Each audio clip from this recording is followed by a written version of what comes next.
Hi, everyone. This is Father Paul from St. George Church in beautiful Tinley Park, Illinois.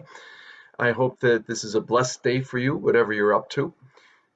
Over the last few years, I've had a number of times that I've had to move from one location to another. And you know how it is when you move along the way, you often misplace things, you lose things. And so it's a really wonderful moment when you find something that you've missed, that you've been looking for, and there it is.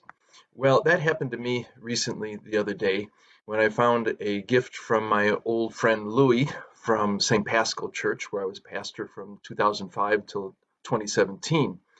And it was a gift that he had given me. And he bought it for me because I had used this line in a homily. And he found a t shirt with it. And so here it is.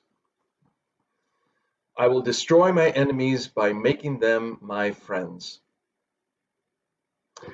I think that's really a wonderful sentiment. It's a great idea, it's positive, and it's about what we're supposed to be as Catholics and as a Christian people, followers of Jesus himself.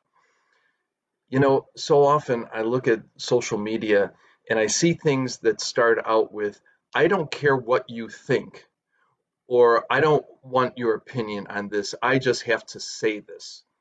And usually it's something that is very stark, potentially offensive to people, sometimes very revelatory of a person's inner attitudes that probably should be more likely discussed with a therapist or their confessor. And so I really want to caution people about using Facebook in expressing these kinds of ideas, regardless of what it has to do with politics, religion, family life, whatever it is. I think that if someone says, I don't care what you think, then to tell you the truth, I don't care to read it because it's probably not worth my time.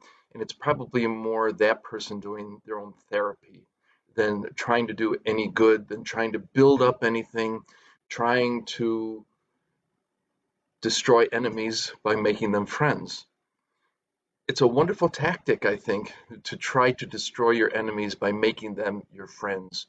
But that can only happen when there's dialogue, when there's open consideration to other people's feelings and other people's thoughts and other people's ideas.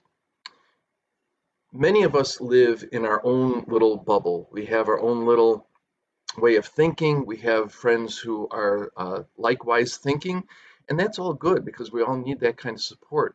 But we also need to be able to learn. We also need to be willing to hear other ideas and to give it proper due respect and consideration. Doesn't matter what it is, doesn't matter which end of the spectrum you are on any particular issue. But if we don't have an openness, if we don't have an understanding, then we're not going to be looking at each other as brothers and sisters. Or it's not certainly not going to be seeing each other as enemies who could potentially become friends. There are lots of people who I communicate with whom I have almost nothing in common. In fact, I have a priest friend from another diocese, and we will argue over dinner the whole time. And at the end of the night, I usually say, I don't know why we're friends because we agree on nothing. But the point is, we're friends. And that's what we need to constantly keep in mind is that we are friends, and in Christ, we are brothers and sisters.